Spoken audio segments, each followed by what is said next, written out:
Good morning everyone, চলে এসেছি নতুন একটা ব্লগ নিয়ে। আজকে রবিবার, সকাল এখন 8টা। আজকে 6 মাস পরে আমার শ্বশুরবাড়িতে চলে যাওয়ার দিন। তো মনে হওয়ার পরে আজ প্রথমবার শ্বশুরবাড়িতে যাব। 6 মাস যাইনি, মায়ের বাড়িতেই ছিলাম। তো 6 মাস পরে আজকে রবিবার, আজকে ডেট করা হয়েছে যাওয়ার জন্য। তো তার জন্যই এখানে রান্না বান্না হচ্ছে, বিরিয়ানি রান্না হচ্ছে, বিফ বিরিয়ানি হচ্ছে। তার জন্য এখানে সমস্ত মাংস, আলু সমস্ত কিছু রান্না হচ্ছে। ওইদিকে চিকেন কষা হবে, চিকেন চাপ হবে, তার জন্য চিকেনটা হচ্ছে। বৃষ্টির কারণে নিচে উঠানটা ভিজে গিয়েছে, সেই জন্য উপরে এই রাস্তাটাই রান্না করছে। আর উপরে সমস্ত চেয়ার টেবিল সেট করছে। এখানে নান পুরি ভাজা হচ্ছে। আমি তো ভিডিওটা করতে পারছি না, আমার দিদির মেয়েও আজকে ভিডিওটা করছে, সেই জন্য খুব একটা ভালো করে করতে পারিনি। তো এখানে একরকম রান্না হয়ে গেছে, এখানে সাজিয়ে রাখা হয়েছে। বিরিয়ানি এখানে ভাপে বসিয়ে দিয়েছে। এখানে রান্না হয়েছে বিফ বিরিয়ানি, আর রান্না হয়েছে চিকেন চাপ। আর এখানে কি আছে চলো তোমাদের দেখাই, ও তো ভিডিওটা করেছে। এখানে আছে সালাদ আছে, এখানে আছে পাঁপড়, তারপরে এখানে আছে নানপুরির সঙ্গে মাংসের কিমা করেছে, চিকেনের কিমা। আর সালাদ আছে, চাটনি আছে, পাঁপড় আছে, অনেক কিছুই ছিল। তো সমস্ত কিছু খাওয়া দাওয়া হয়ে গেছে। শ্বশুরবাড়িতে চলে এসেছি। তো আজ 6 মাস পরে ঘরটায় ঢুকছি। ঘরটা খুব চিন্তায় ছিলাম যে পরিষ্কার পরিচ্ছন্ন করে রাখতে পারবে কিনা। তো ছবির মতো চারিদিকটা সাজিয়ে গুছিয়ে রেখেছে, দেখে বেশ ভালোই লাগলো।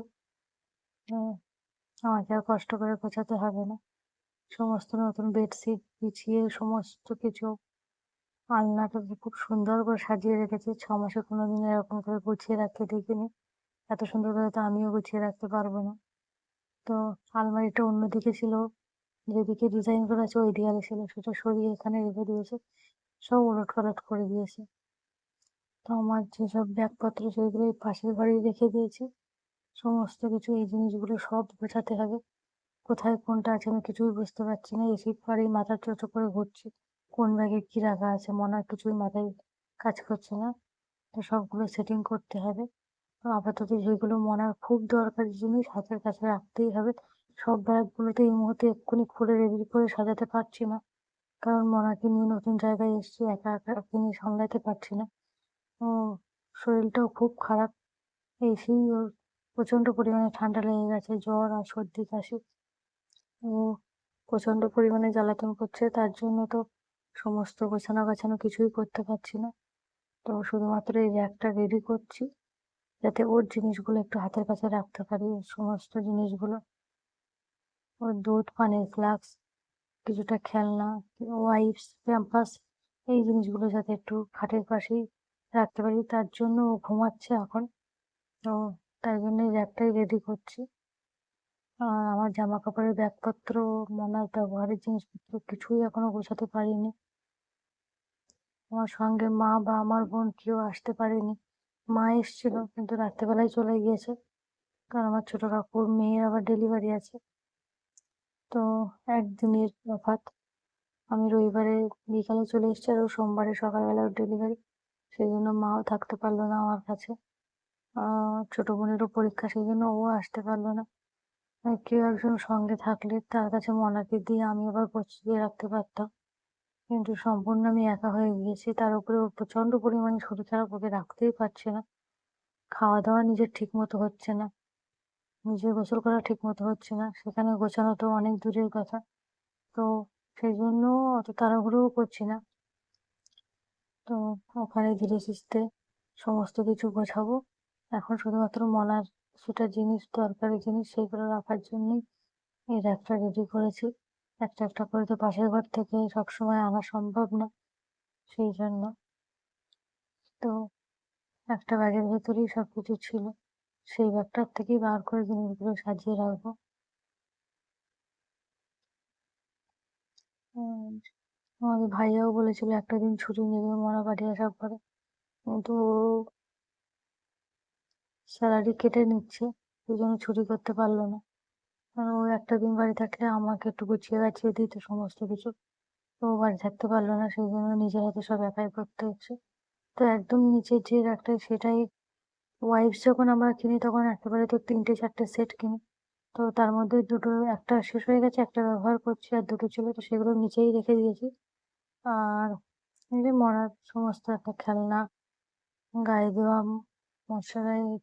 গায়ে দেওয়া তেল, হিমালয়া শ্যাম্পু, এক্সট্রা শ্যাম্পু, সেগুলো একদম নিচেরটাই রেখে দিয়েছি।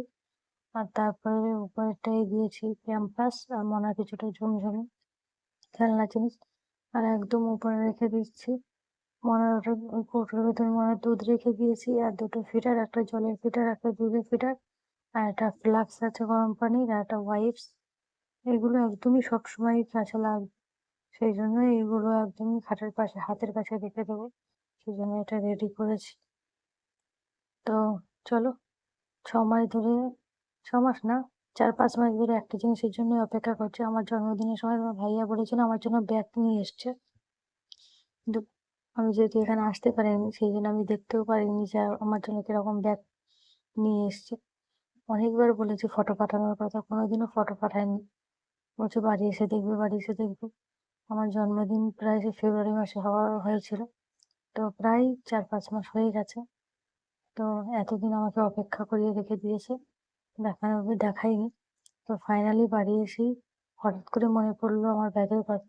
তো সেই জন্যই এখন আলমারিটা খুলে ব্যাগগুলো বার করছি, দেখছি কিরকম ব্যাগ এনে রেখে দিয়েছে। তো প্রথমে যে ব্যাগটা দেখলাম ওটা তো খুব সুন্দর, ভালো লাগছে। আর ফুলের কাজ করা, খুব সুন্দর। আর এটা একটা স্ট্যান্ডার্ড টাইপের ঘিয়ে কালারের ওটা ব্যাগ। আর এই একটা ব্যাগ আছে, এটাও খুব সুন্দর ব্যাগ। এই 3টে ব্যাগ আমার জন্য এনে রেখেছে। আমার তো ব্যাগ প্রচন্ড পরিমাণে আমার ভালো লাগে। আমার জামা কাপড়ের থেকেও আমার ব্যাগের প্রতি একটা আলাদাই আকর্ষণ। তো আমার কাছে অনেকগুলো ব্যাগই আছে। আর সবসময়ই আমার কিছু কিনে জিজ্ঞাসা করলে আমি শুধু বলি আমি ব্যাগ নেব। তো তার জন্য এই 3টে ব্যাগ আমার জন্য এনে রেখেছে। তো এগুলো মনার জিনিস